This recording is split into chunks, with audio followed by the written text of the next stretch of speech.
Hey planner friends, welcome back to my channel and to day 9 of Plansmas. Today I'm going to be setting up my fitness spread for an entire week in my Passion Planner Daily. Let's get started. So here we are in my Passion Planner Daily, and for this week I was using the Christmas market kit from Plannerface, so I've got all of my leftovers from my initial spread to set up my fitness planner as well. As this spread was from December, I'm using my red Crayola Super Tip as my theme colour, so I'm just drawing around some of the boxes on the left hand side and also highlighting over some of the checklists depending on what I'm going to be using those sections for. I really like this as a way to include loads of colour in a spread.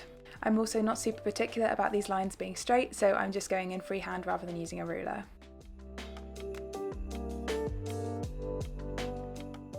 This setup might seem a little all over the place because I'm not used to doing it on camera, but the first thing that I'm going to do is add a habit tracker and a decorative full box from the kit into the free space to grow. This habit tracker is exactly the same as the one in my regular planner, so I'm going to use it to mark my daily check-ins with this planner.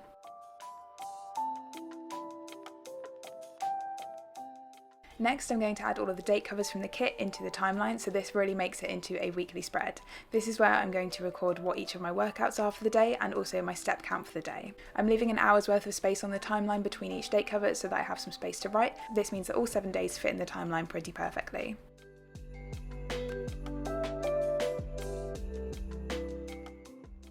I don't use the today in one word or the mood section in the bottom left hand corner of the spread, so I'm just going to put some glitter headers within those boxes to cover them up and also just as an excuse to use more stickers really. I pretty much ignore all of the headings on the left hand side aside from today's focus, which kind of becomes my weekly focus. I don't bother hiding those headings though, because this spread, once it's all filled out, will become quite busy and I feel like that will just add a bit too much for me.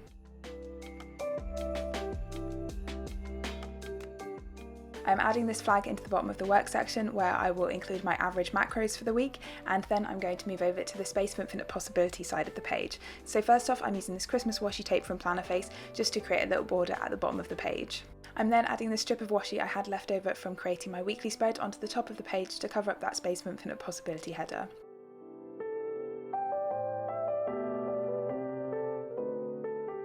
Next, I'm going to create the tables for all of my weight sessions for this week. So I'm adding in 4 half boxes along the right hand side, and this will be where I calculate the total volume that I lifted in each session.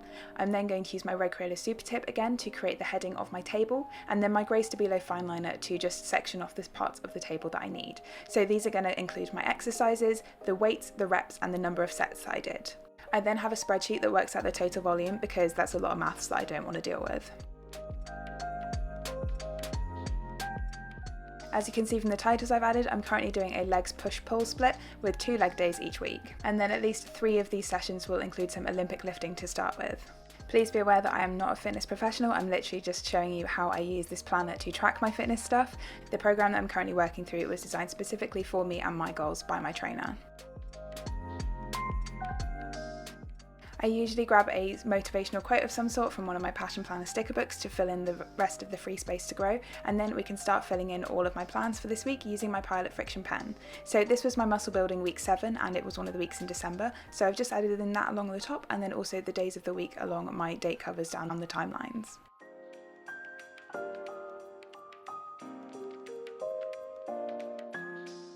Within the Game Changer Goals section, I include the 3 things that I'm planning on doing that week. So the top one is usually the number of workouts I'm planning on doing, the second one is macro tracking, and then the third one is any sort of additional stuff I want to do. Like at the moment I've been trying to go for a walk every day during work so that I get out of the office and actually see some daylight.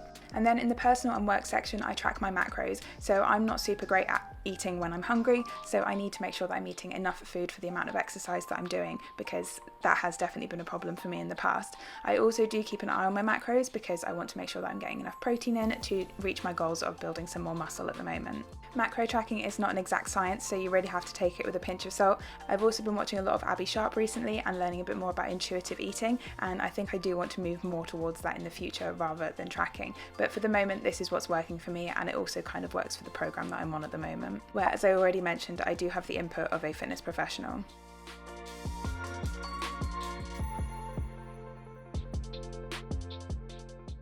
So the last things to add in to my spread for this week is all of my workouts along the timeline section and also a space to write in all of my steps. This is basically taken from my weekly spread, and then on the Space of Infinite Possibility page I'm going to start writing in all of my workouts for the week.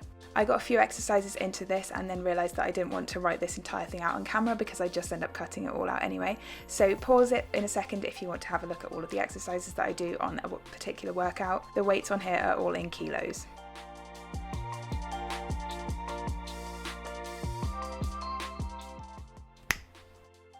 So that's my pre-planning. Let's take a look at the finished spread. So here is the spread all filled out, and you can see that it does get really busy because I have so much stuff to add into here. I've got all of my macro tracking in the top left hand corner. I try not to focus on this too much, but I do like to keep a good record of it. And then in the bottom left hand corner I have the best thing that happened and things that I learned this week, especially because I had a PT session this week. The Space for Infinite Possibility page just becomes loads of numbers, but I really like having that total volume number for each workout added in. So that's everything for this video, friends. If you have any questions, please leave them in the comments down below.